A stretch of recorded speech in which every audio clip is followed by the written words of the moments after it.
Walk through the fire, his name lifted higher. Nothing can ever separate us from the love of God.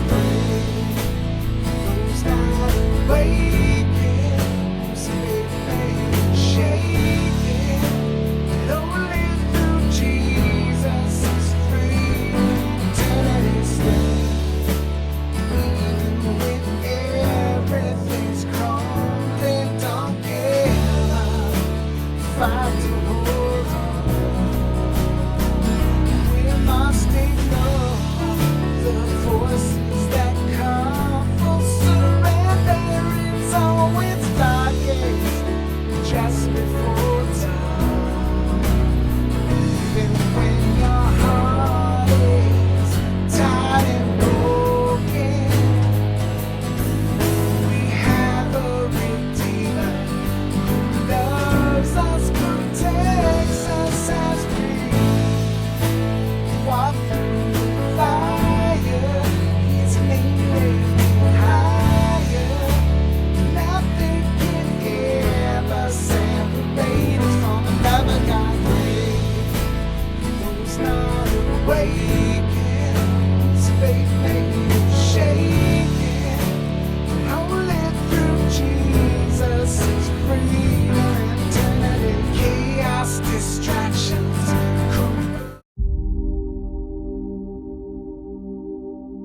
Finally, my brethren, be strong in the Lord and in the power of his might.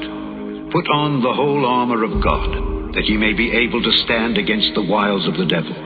For we wrestle not against flesh and blood, but against principalities, against powers, against the rulers of the darkness of this world, against spiritual wickedness in high places. Wherefore, take unto you the whole armor of God, that ye may be able to withstand in the evil day, and having done all, to stand.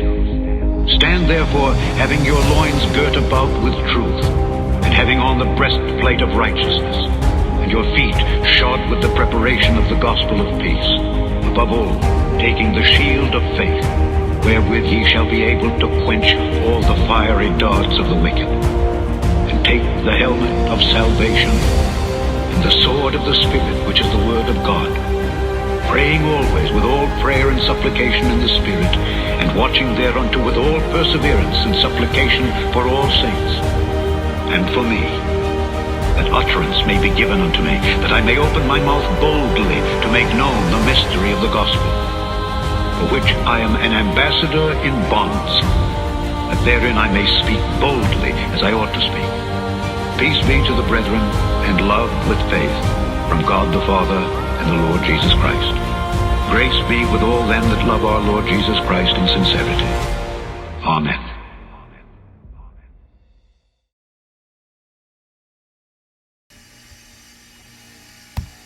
So welcome to Discerning Truths of Bill Donahue. And it's always good to be ready for with Ephesians 6 and to be equipped in what we're doing. So, yeah, as you can see, it's Friday. Friday, I always mess with people by doing things a little different.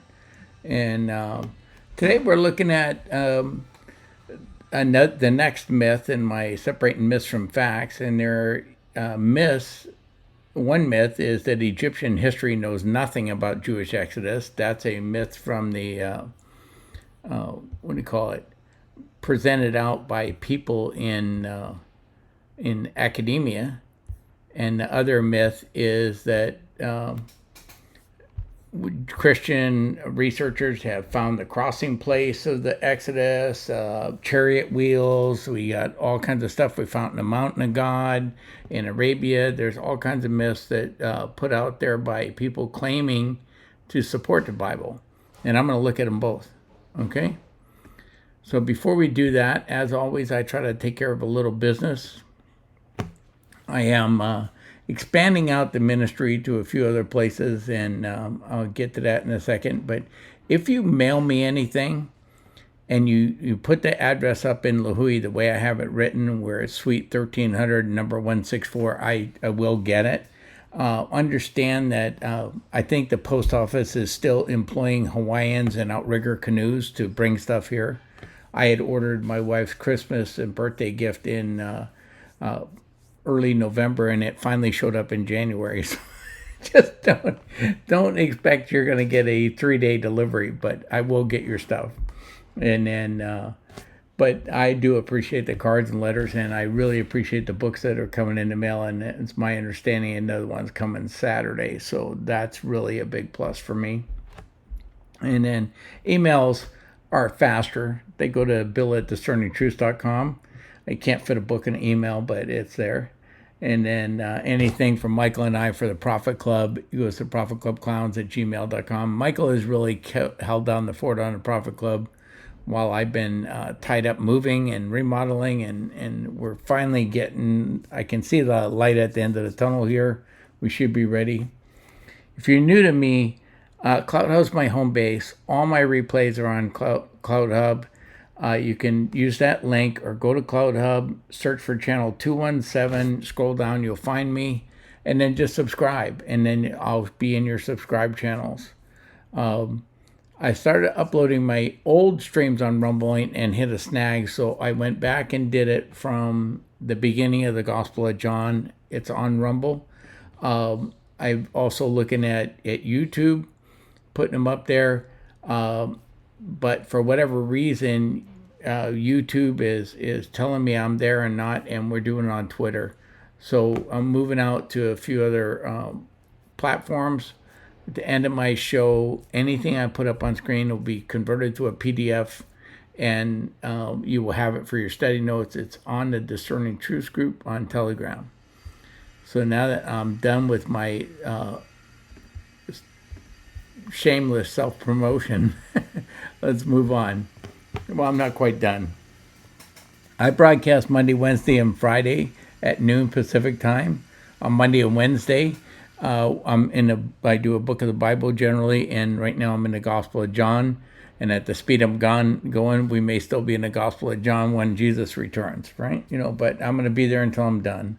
On Fridays, I've started a series on the myths versus facts, but I will deal with anything on Fridays that I don't think is going to be taught in church. And then on Tuesday, I'm typically a guest with Neil, provided both of our schedules work out for that. I come on there. Neil broadcasts out of the Central Time Zone, so she comes on about 10:20, 10:25-ish. She's been early, or at least on time in the last couple days, a couple times this last week, starting a new pattern of being there and more to the 10:15-ish time frame. But I join her and we chat for an hour or so, and I love Tuesdays. I really enjoy them, and I hope you do too. And then here's my my best. One of my closest friends ever, Michael Beatty, Miguel Lafournier, to many of you, has been a worship leader, singer, songwriter extraordinary, just a great human being and a friend. But in the last year and a half or so, God has just elevated his ability to teach. The book of Romans is one of my favorites, and I've been looking forward to Romans. And of course, I wasn't able to listen to a broadcast for the last couple of days as he started, so I went back and did a marathon listening this morning and caught up on, and he does not disappoint. Romans is going to be a great study. And then on Wednesday, he does a prayer for the nation at 1 o'clock. And then on Sunday, his wife Linda joins him, and they're going through Psalms. And it's just, it's a great way to start your day. A little worship music, a little Proverbs, and then a short study of the Word of God. So with that, we're going to get into the study on the myths. I'm going to try to separate the myths and facts on the Exodus question. And if you remember when I started this series of myths, I kind of list you the first 7 that I was going to hit for. And we did the question, did the Bible and Christianity borrow material from pagan myths? Okay. Then that should say a couple weeks ago. And then JDB theory claims that the Pentateuch, the first 5 books of Moses were what do you call it? Not written by Moses, but by 4 different groups of authors. And Then I dealt with the flood of Noah as a local flood, and that was supposedly hijacked by the Jews and turned into a morality play and put into the Bible, but a flood that never happened according to them. These myths here, all three of those first three myths are taught in Christian seminaries. I want you to be aware of this. The fourth myth that I'm going to deal with today is also taught in Christian seminaries, many of them, that the Exodus never occurred. Maybe a family escaped from Egypt, but the Exodus as described in the Bible did not occur, and that this has been added into the study. So with that, I'm going to kind of go through with what the scholars claim, right? And oh my God, I got the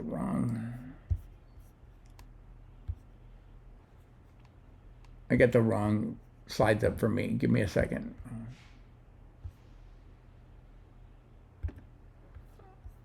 I'll try not to mess up too bad, right?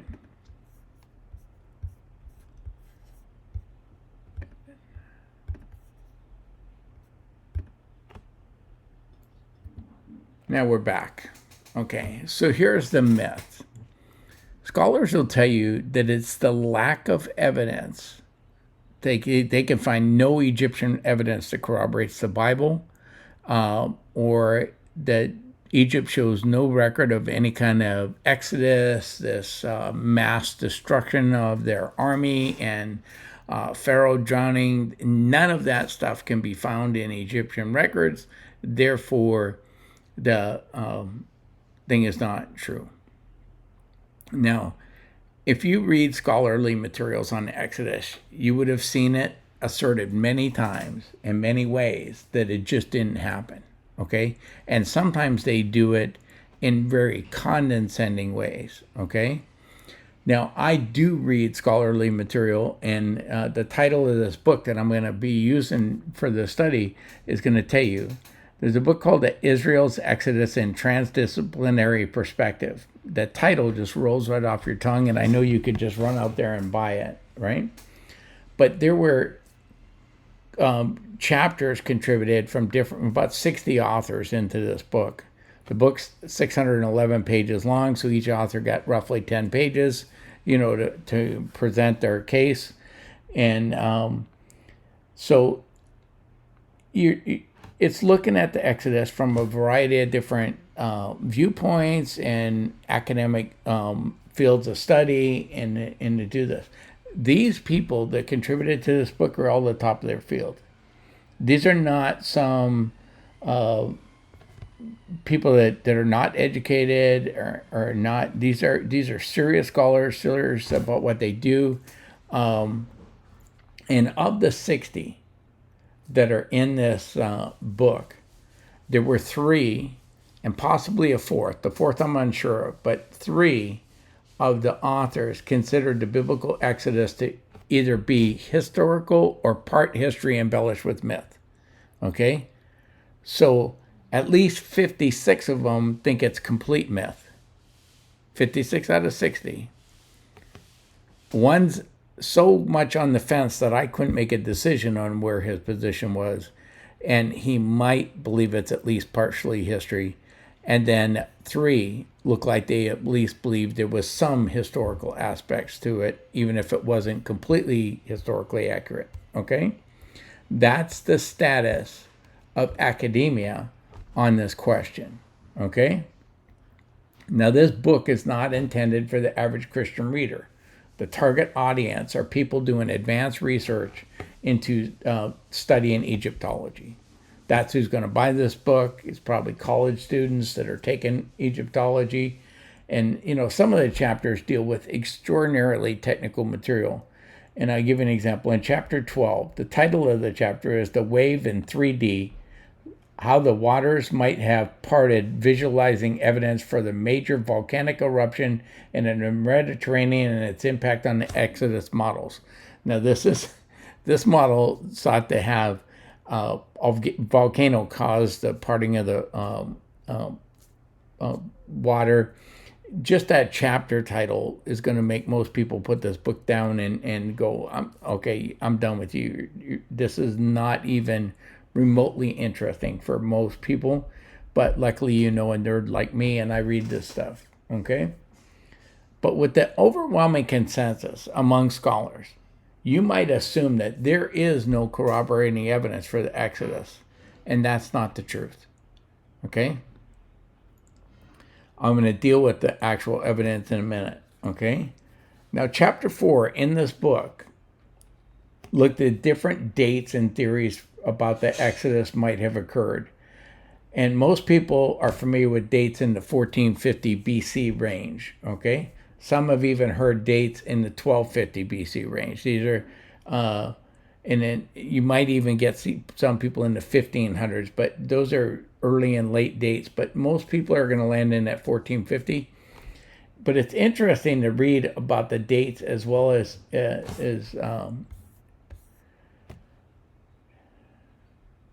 their dates, which place the earliest dates, the Exodus as early as 2100 BC, right? Or as late as 650 BC. There are actually dates that push the Exodus way back beyond 2100, but in this book, they ranged in the 650 to 2100 BC. The reason this unsettled date is important is if you were looking for evidence of the American Civil War, but you believe the Civil War happened in the 1950s, and you searched all the newspaper records and everything you can find from the 1950s, you might not find any reference to the American Civil War because you're looking in the wrong date range, right? And this is part of the problem in academia, is because there is such a dispute over the date. You got people that are looking in, if the evidence is in a tomb that they don't date at the right time, they don't consider that evidence to be of the Exodus, okay?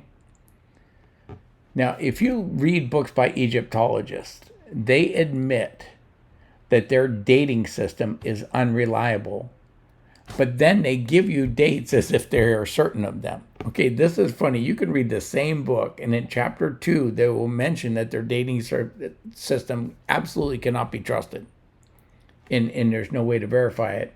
And then in chapter 10 of the same book, they will set out dates, like this happened on March 5th, whatever, on this certain year. And after telling you, we can't tell what our dates are, this kills us. Now, Christian scholars also recognize that the dating system used by Christians that's based on genealogies is also unreliable. Now, that fundamentalists and some evangelicalists don't understand this, but I don't even have to go outside the Bible to show you that our genealogies are incomplete. Okay? In Matthew's genealogy for Jesus, right?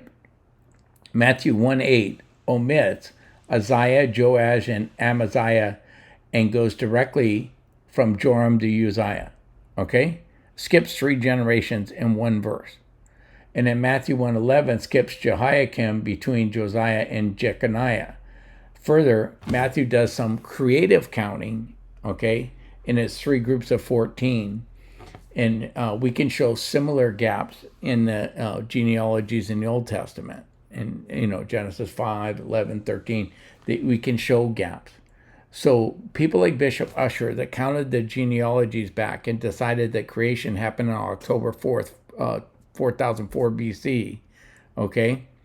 Or October 2nd, I can't remember what date he came up with, but it was in 4004 BC. I can disprove him with using nothing but the Bible, okay? So if you understand that genealogies aren't accurate, and you understand that Matthew's making a theological point in his genealogy. 14 is the numerical value of the name David. And he put up 3 groups of 14 in this thing, and he uses David in 2 of the groups, okay? So you have him saying basically, David, David, David. He's connecting Jesus to David theologically. He's doing it for the purpose. He's not doing Ancestry.com, okay? That you cannot go back and then treat it like it is Ancestry.com and that this is an accurate and genealogy. The proposed dates for the Exodus run as late as 620 BC and as early as 5700 BC. Now, I didn't deal with the 5700, but this book dealt with it back as far as 2100 BC, right? Within those dates, people have claimed it happened on a specific date, okay, such as March 27th, 1335 BC, or April 5th, 1665 BC. Okay, if you can't even narrow it down to the century, you have no business putting out an exact date like this, but the scholars do it. We simply do not have enough data to pinpoint dates like that in the ancient world. However, once the author has published a date that he is certain of, he will fight like heck to defend that date. You think that academia would want to have the truth and would adjust their position if new evidence comes around that contradicts that position. But that is not the case. That should be the case, but it is not. Now, chapter 8 in this book discusses possible routes for the Exodus. So I thought that would be exciting. Okay? And it was fascinating to read the methods they used to reconstruct the area geology, what it would have looked like in whatever century they're predicting, at the time of the Exodus. And they used a traditional dating of around 1450 in this chapter. And again, the evidence provided in the book did not prove that one route was correct and the other one was wrong. It was just kind of like, we're all over the board. But there is what appears to be a map of the Exodus of on an Egyptian tomb. And this chapter doesn't even acknowledge that map exists. Doesn't deal with it, doesn't do anything. If I'm looking for a route of the Jews coming out of Egypt, and there's an Egyptian tomb that seems to have a map showing me how they got out of Egypt, that's going to be my evidence number one in discussing the Exodus. But it didn't even address that map existed. Okay? Now, chapter 18 looked at parallels between the story of Moses and the tradition of magician priest in Egypt. Okay? And they want to present Moses as a magician. Okay? This chapter actually included images from the tomb of Ramses IV showing the drowned soldiers floating in the water. Okay? These images are in an area called the Book of Gates, specifically the Ninth Gate. You may see some movies that use this terminology, Ninth Gate, and it's like hiding in plain sight. I just want you to understand. He also mentions in a few other places where there are references to the Exodus, okay? He doesn't detail what those other places are. He just mentions that they're out there, okay? But Egyptologists claim that depictions of what appear to be a map or parted water or the water having been regathered in soldiers floating in the water or Pharaoh entombed under the water, they said, that's not the Exodus. That's a path to the journey to the afterlife. But I'm telling you, take any grade school child in there and look at that tomb, the drawing on the tomb, you're going to say, that's a depiction of the Exodus. But according to Egyptologists, it is not. Okay? So wait a minute. I thought there was no Egyptian evidence corroborating the Jewish Exodus, and we already have what appears to be a map. We got drowned soldiers. What's going on here? Why are they saying there's no evidence if there is evidence? And chapter 19 was my primary interest in the book. Okay? I can't count how many times I have seen or read that there are no Egyptian accounts for that corroborate the biblical Exodus. But in a single chapter in this book, my personal friend, Brad Sparks, brought together data from 30 different ancient Egyptian texts, cited by 56 different Egyptologists, archaeologists, and Semites, showing parallels with the biblical narrative. Okay, so I want to declare something. I've been aware of Brad's work in the Exodus for many, many years. He's a personal friend. I may have a bias, but I'm telling you, I'm not privy to put up the drawings from his books and the pictures of the tomb. He's waiting for publication. I'm not allowed to do that. But this guy is only going to Egyptian sources. He's not using the Bible as a reference. He's looking at Egyptian sources only.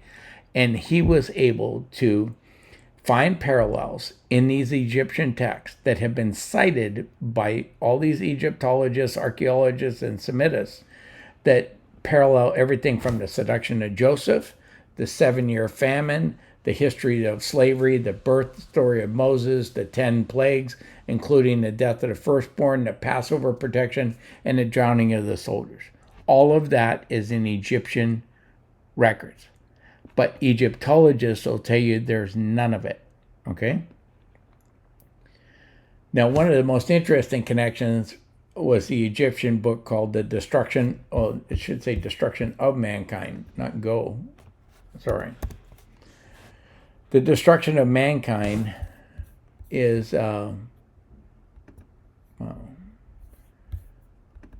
not the destruction of the globe or mankind. It's the subject of the book is the destruction of Egyptian society. And in that book, it names the god it blames for that destruction. And multiple Egyptologists have pointed out that a literal translation of the name used in that book is I am that I am. They use the Hebrew name of God and blame him for the destruction of the Egyptian society. Okay? That seems to be pretty good corroboration of the Exodus in an Egyptian text, right? But according to Egyptologists, none exist, right?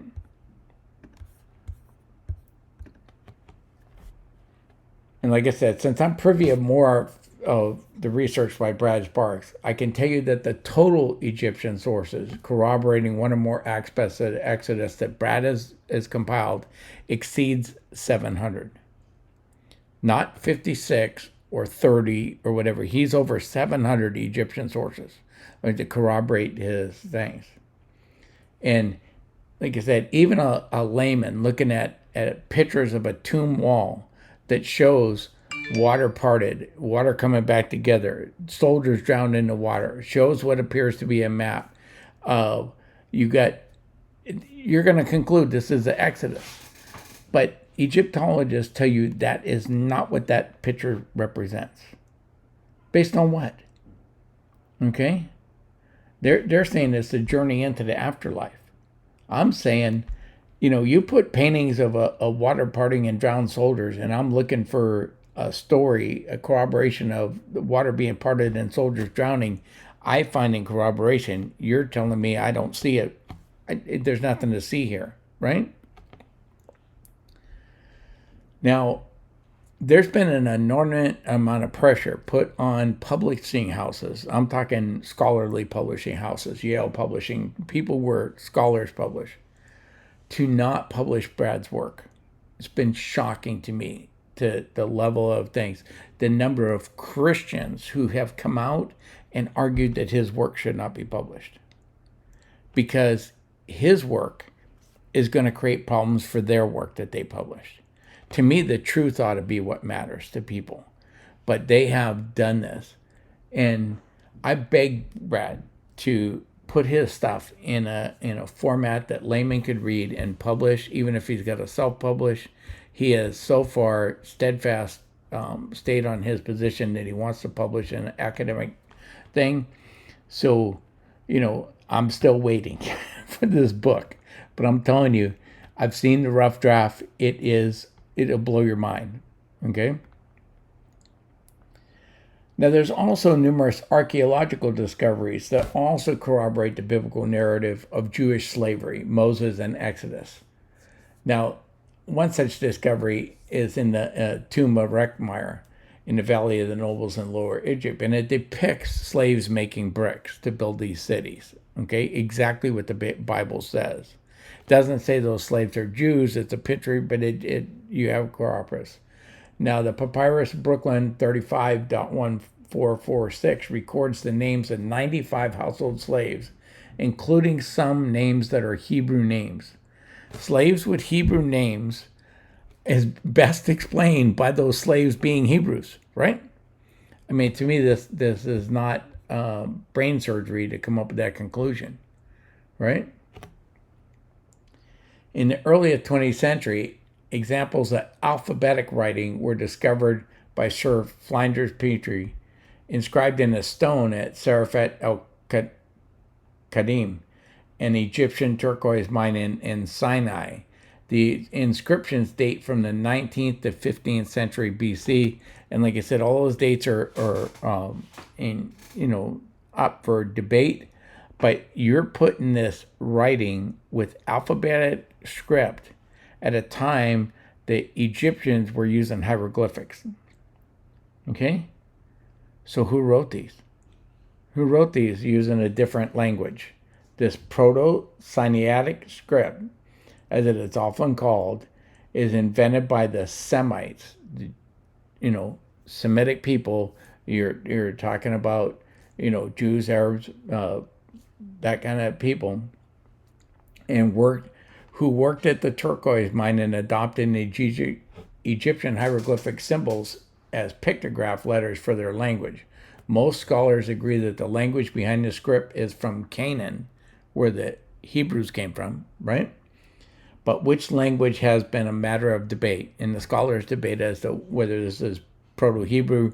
I told you the book of Job is written in a form of Hebrew that is unknown, and they think they call it a Proto-Hebrew. That indicates that this language is very old.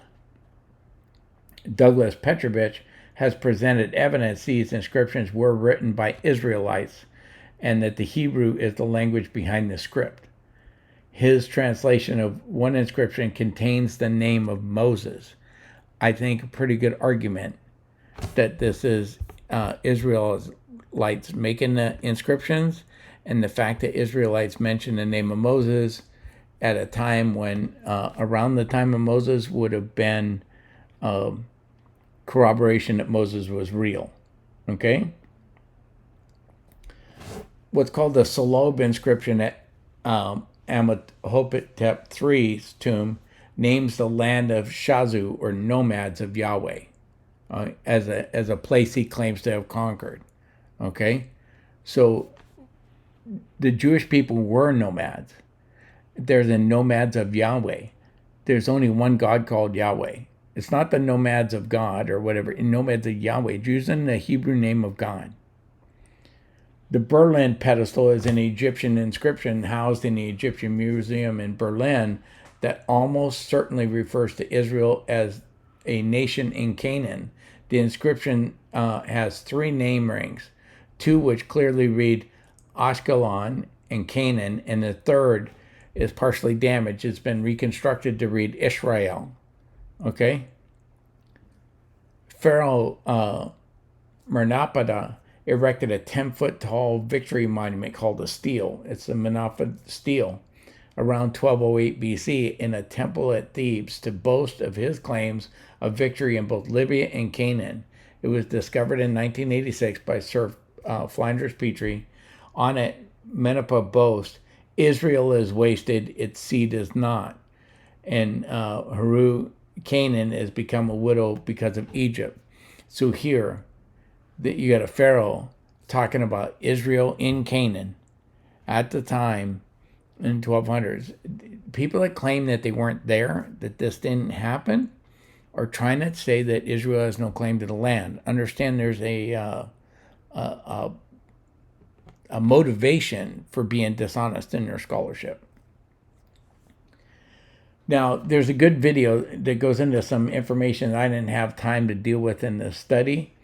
A lot of stuff on YouTube is crap, but I gave you a good video where he's going into some of the more technical aspects that show, that further support archaeological evidence for the Exodus. And I don't recommend many things, but this video seemed to check out for me. Okay?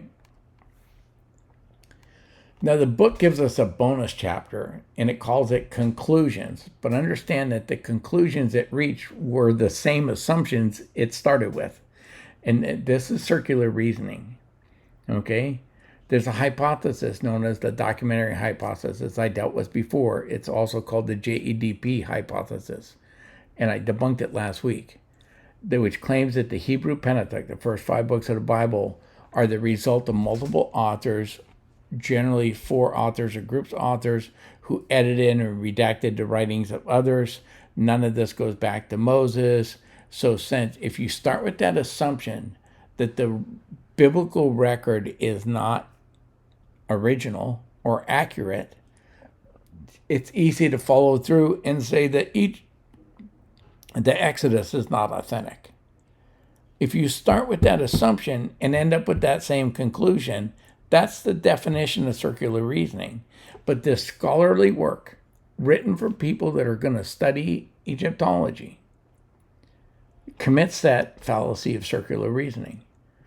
Now, many of the scholars in this book start with that assumption of the documentary hypothesis and then end up with the idea that, that since the documentary hypothesis is true, the Exodus is not. Well, let's not start with an assumption. Let's say, look at the evidence that says that the JEDP theory is bunk, which I did last week. It's not a lack of evidence. It's just that the evidence doesn't fit their assumptions. Okay? And when you walk in and you let your assumptions dictate your conclusions, you're not being an honest scholar. Now I'm going to look at the flip side of this problem, because I showed you the scholars that are being dishonest, in my opinion. But we have the same problem on the other side, right? We have charlatans and hucksters who have turned a smoke and mirror show into supposed claims of proof of the Exodus, okay?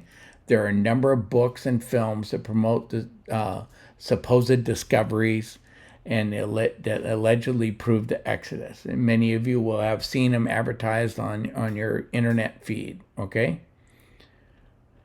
My most fervent prayer today is for Christians to have an elevation of discernment. We need to have that in the church. We are being inundated with error and fabrication, false apostles, false prophets, false teachers and preachers, and hucksters, and their carnival sideshow people in the name of Christianity. They're out here to deceive the Christian public.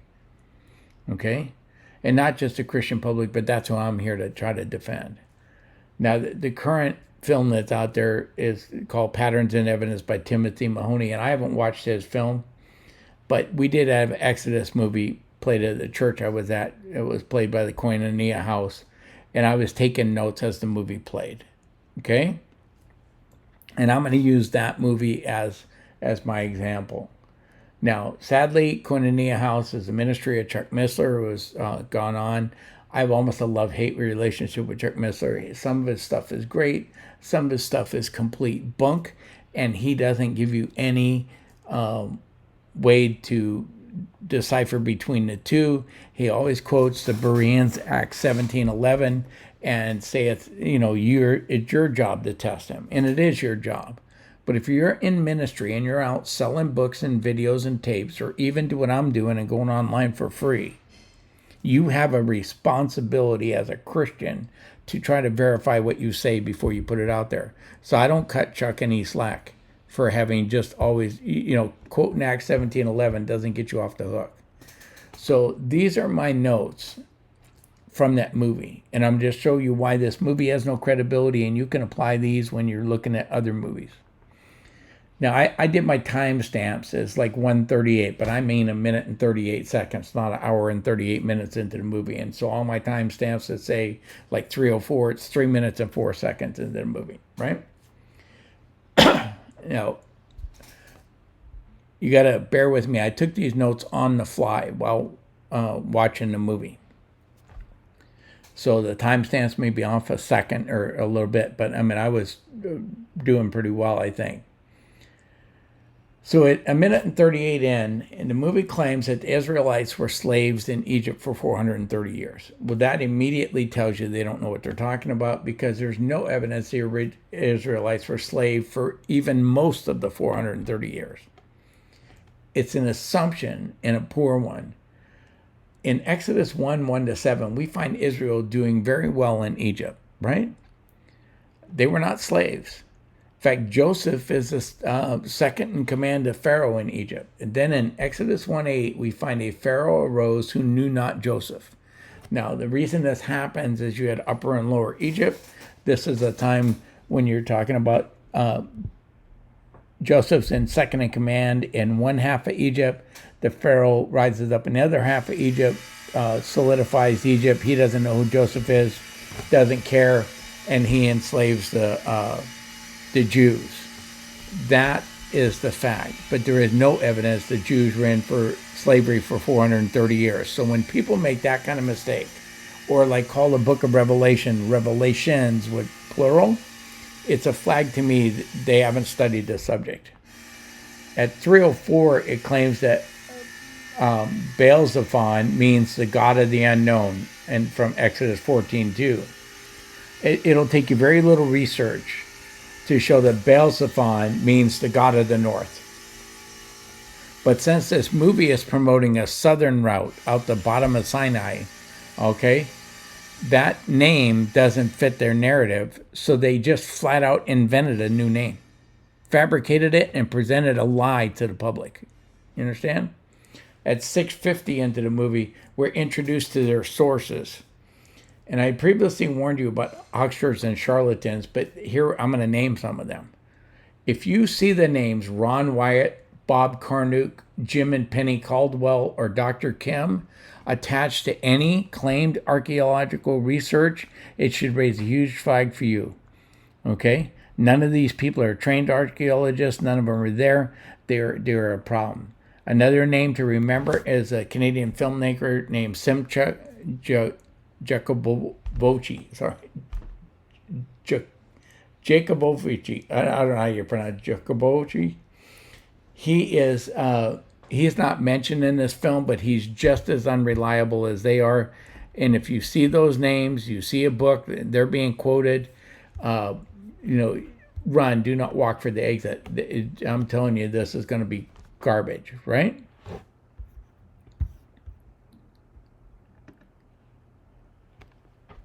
Now, these discoverers that this movie calls them listed, they're not archaeologists or historians. They don't know the ancient languages involved, and nor have they had any training in geology or the other sciences needed to do the work they're doing. Okay? Now, Ron Wyatt may be the king of all hucksters, right? He claims to have found Noah's Ark, the Ark of the Covenant, the golden chariot wheels, markers of Paleo-Hebrew writing on them at the crossing of the Red Sea, the house of Moses. Wyatt professes to be the most successful archaeologist in all history and has zero evidence to prove his point. Okay? Bob Cornook's video trying to defend Jabal Allah as Mount Sinai. It's usually called Mount Sinai in Saudi Arabia. You'll see something like that. He says that there's a debate why the top of the mountain is black. What he doesn't point out is the people that are arguing it's black because the rocks on top of the mountain are volcanic are geologists, okay? While the people arguing that rocks are burned black because of the presence of God are people like Cornook, who have no training, no understanding, and they're out there making these baseless claims. There's not a debate among people that know what they're talking about why they're black, okay? Now, Cornook's map and his presence, his whole Saudi Arabia thing is full of holes, and I'm not going to go through it all here, but there's a number of problems with this hypothesis, not the least of which the underwater topography of his alleged land bridge indicates the Israelites would have needed to be climbing gear to get across this land bridge. I'm going to deal with that in just a minute, okay?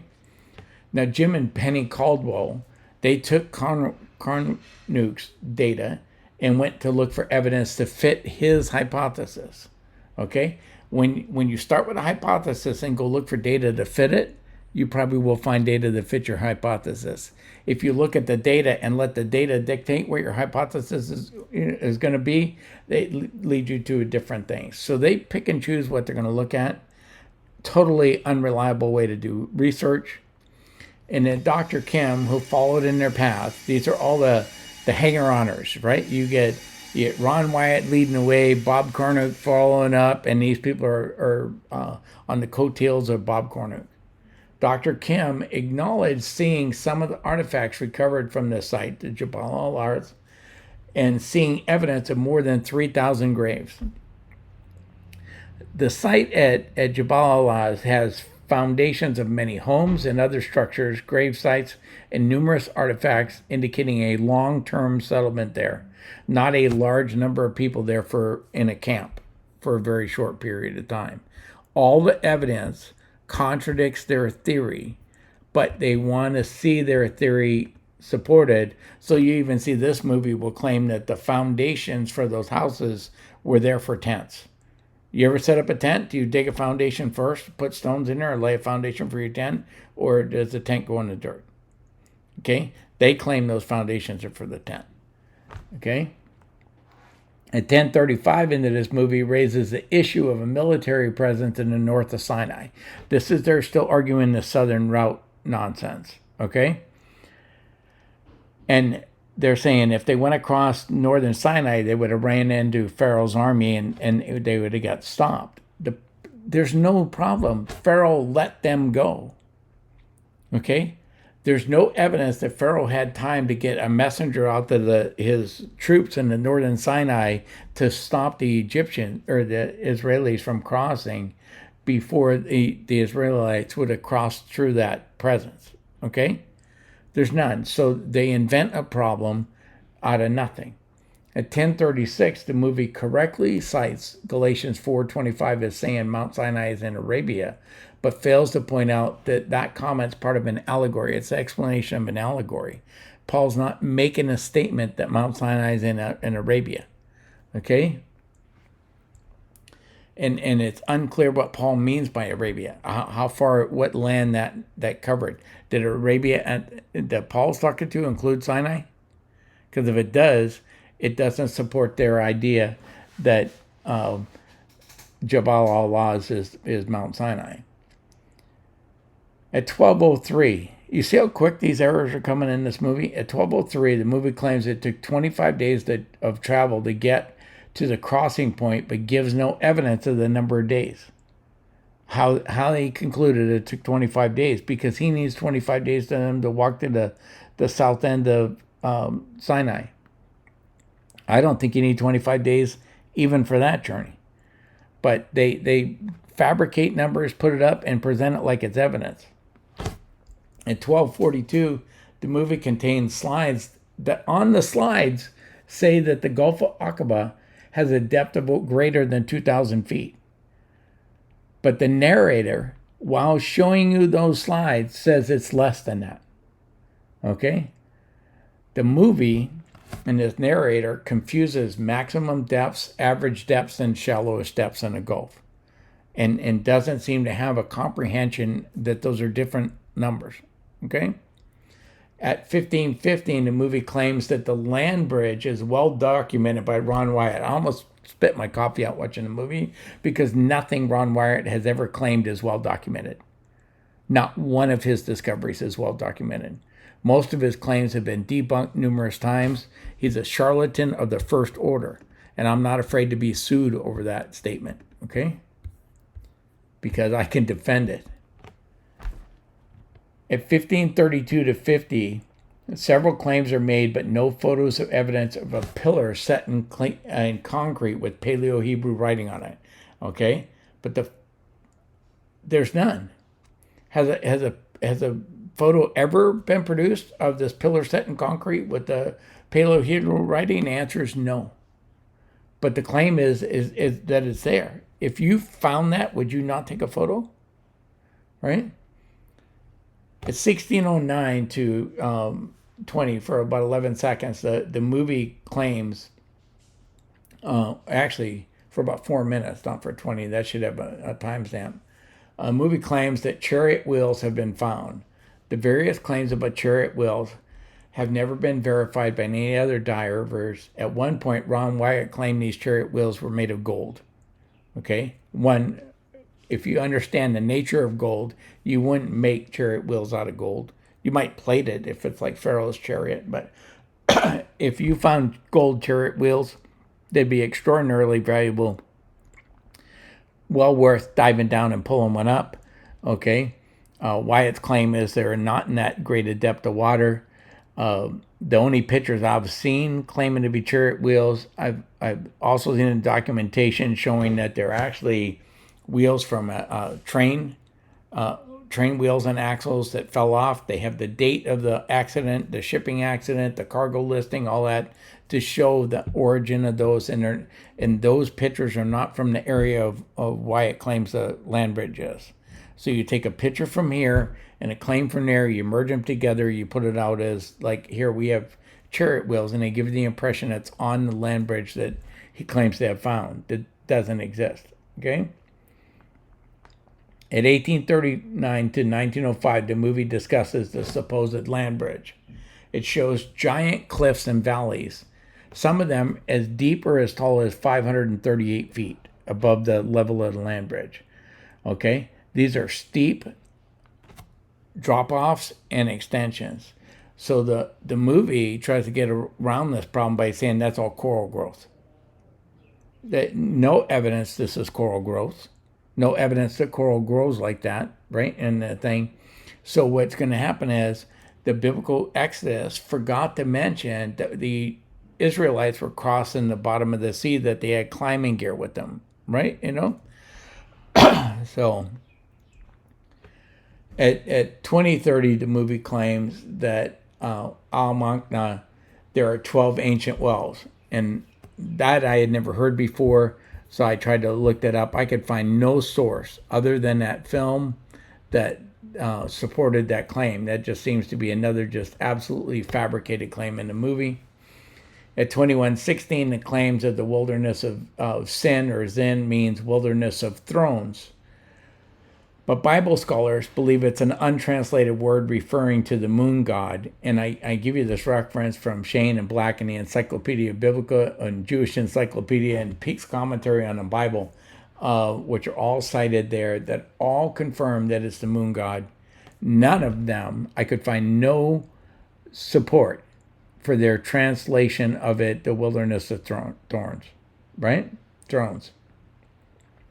At 2159, the movie says that the locals refer to these Al-Bad, the city of Al-Bad, as the city of Jethro, but they offer no evidence supporting that claim. There are numerous areas which claim this title of the city of Jethro. One of them is in the province of in Turkey. I'm not even going to try to pronounce that name.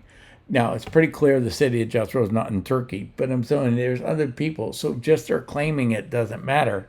But they don't even support their claim that locals call it the city of Jethro. At 2231, the movie claims that the supposed caves of Jethro are connected by archaeologists to Nabateans. Here's the problem. They make it sound like that's evidence for them. But Jethro was a Kenite, not a Nabatean. So if archaeologists connected to the Nabateans, that refutes their theory that it's the caves of Jethro, not supports it. But they present it as if it's helpful. At 2251, the movie claims that the writing inside the caves identifies them as the caves of Jethro. But again, they provide no photo or documentation of this writing. I can find no evidence that this writing exists. But they present it in a film for gullible Christians to buy and believe that it exists, because they claim they're looking for evidence that scholars have told them doesn't exist. So you have hucksters come along and will provide you the evidence. At 23 minutes into the film, we're only 23 minutes in this film. This is how many errors we've hit already. The movie claims that the locals call the well of Moses.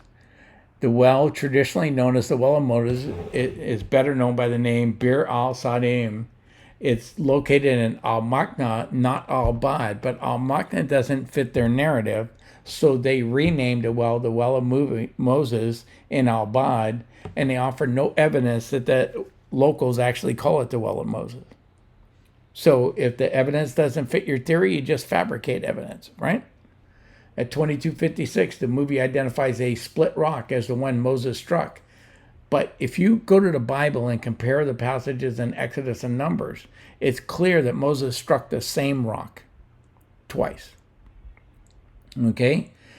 God tells him to speak the rock, but when Moses first struck the rock, they were at Horeb, and you see that in Exodus 17:6. But when he violates God's command to speak to the right and he struck the rock again, they are at Kadesh, and that's in Numbers 21-12. Clearly, the rock Moses struck is the same rock he spoke to, and it had to be small enough to be carried or at least placed on the wagon. Probably a small boulder size. Okay? It is not. They show you this huge rock formation that split and claim that's it. That rock can't be in two places unless God teleported it, right? But it is very likely that the pillar of fire and the smoke came out of the rock and it went before the people, but that's a little bit speculation. What's not speculation is that Moses spoke to and struck the same rock. It can't be the rock that they're pointing to. At 27 minutes into the film, the narrator claims that there's no evidence of human habitation and then shows evidence of human habitation. It was like, you're not seeing what you're seeing. There's no evidence. They provide the artifacts. Artifacts are evidence of human habitation. Foundations in homes is evidence of human habitation. 3,000 graves is evidence of human habitation. To show me that and then say there is none, it's like I'm just going to treat you like you're stupid and assume you are. At 28 minutes and 30 seconds in the movie, it's trying to show that Jabal al-Lawz is black on top because its fire burned it. But Jabal al-Lawz is a volcanic mountain. The black rocks are volcanic rock. I currently live in Hawaii. Trust me, they're black. Okay? The alleged boundary markers are clearly hewn stones. Jews are forbidden from making altars from hewn stones. They're claiming these are altars. Okay? The supposed altars are not aligned in any pattern indicating a boundary. They also claim they're altars and boundary markers. The V structure doesn't look like an altar used by Israel at all, as the movie suggests. Rather, the structures look like animal pens. The pile of rocks he is calling an altar does not look like any altar built by Israel that we know was built by Israel.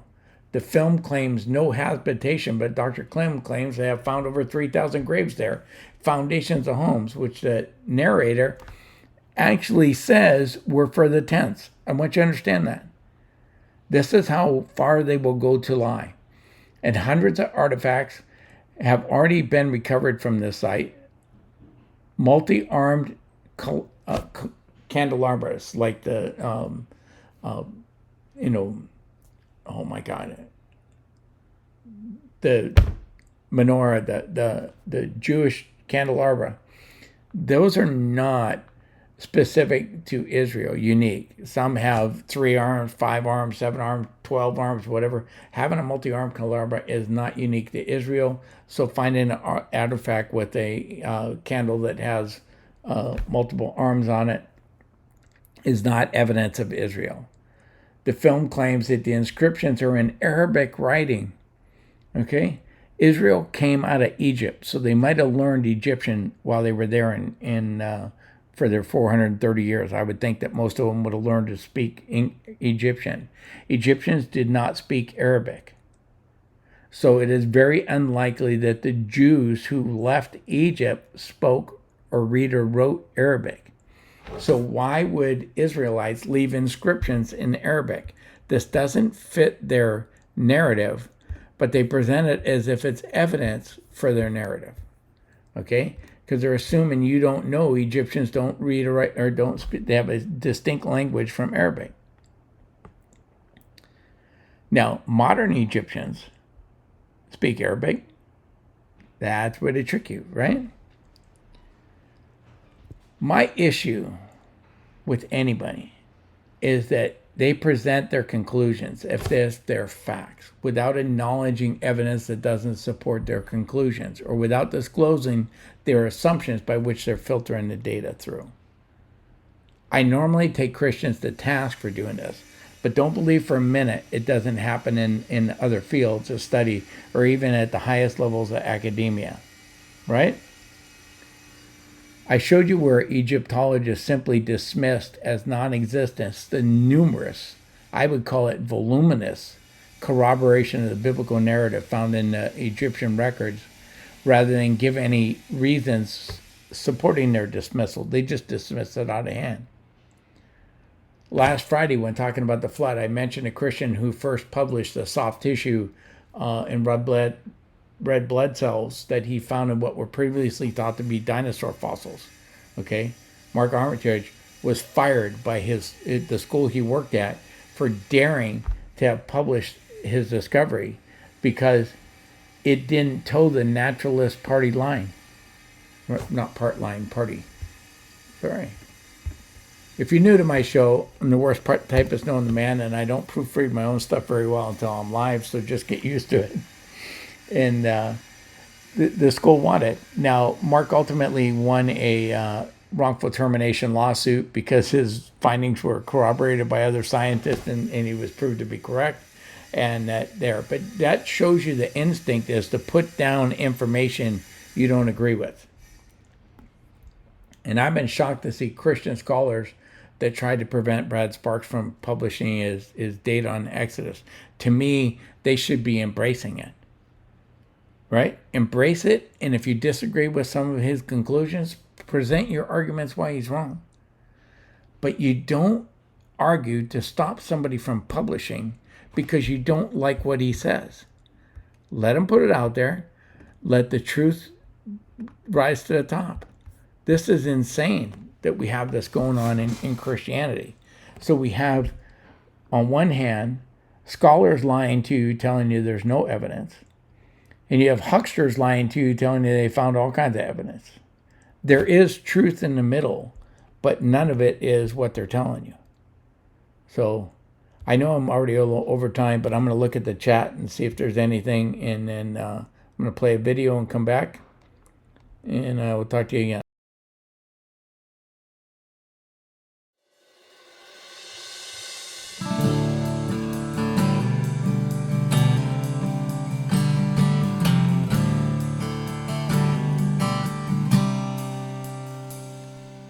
Lift up your head, 'cause beauty surrounds us, waiting to all of His love. It's time to let go.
Okay, we're back.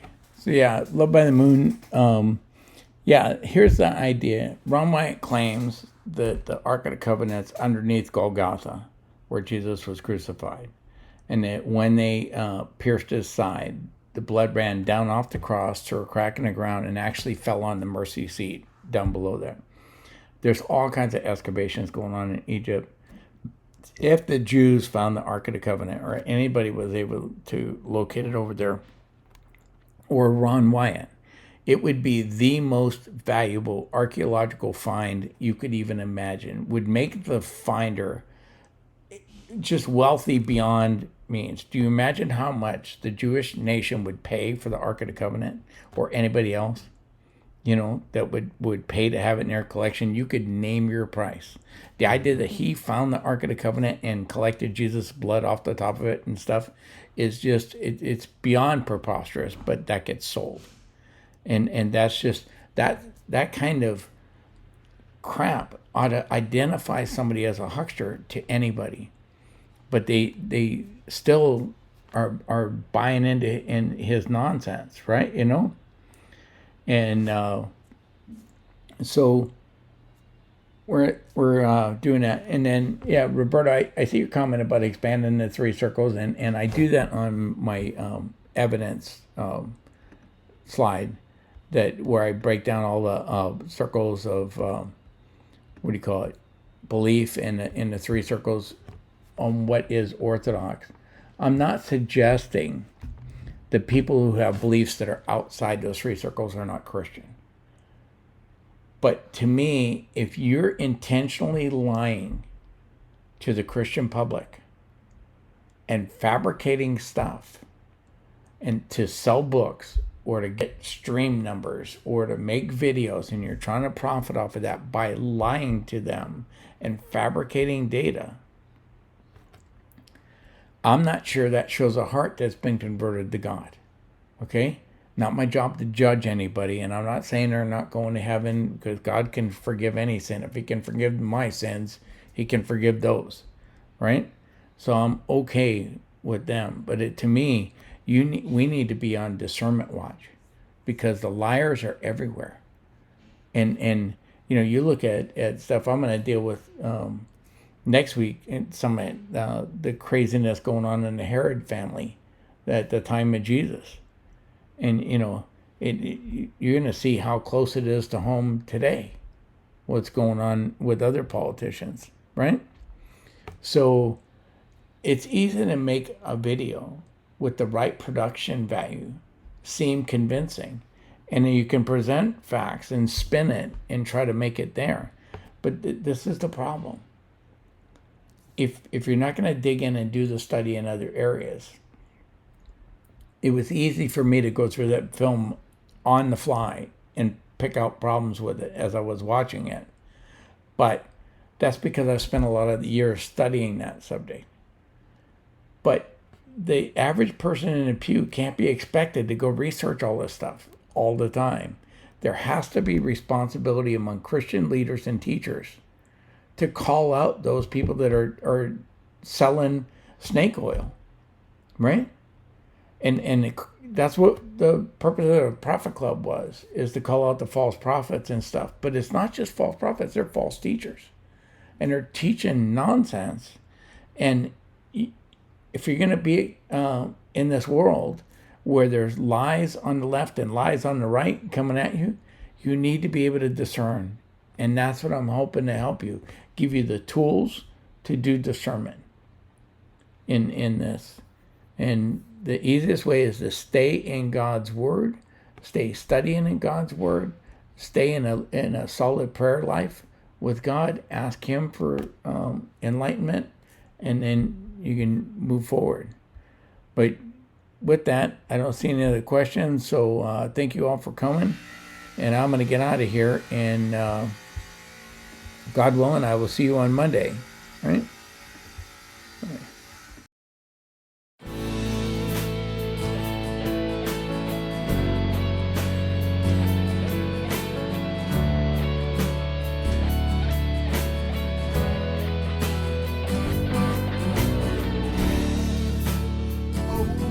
Don't worry.